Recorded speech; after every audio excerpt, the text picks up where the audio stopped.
gubot sa nasod karon. Adunay tingog nga kusog ug ligon. Si Bato nagtindog sa Senado, walay kahadlok bisan kusog ang bagyo. Gisukol niya ang dagong pangutana, nganong adunay mando nga walay husay pa. Nganong ang lokal nga balaod gilabyan, murag hustisya nga gipalayo sa katawhan. Sa mata, sa masa, adunay kasakit daghang pangutana nga wala matubag. Apan ang tingog dili mapugngan, kamatuoran padayon pangitaon. Hustisya para sa Pilipino, dili kahadlok ang among tinguha.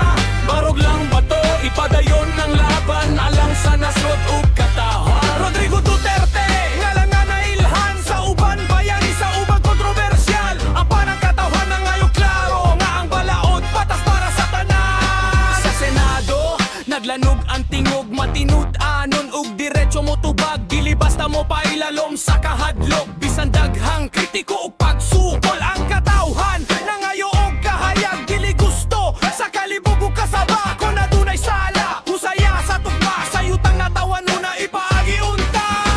Pilipinas, among yutang mahal. Ang hustisya dili ang ay paliko-likoon.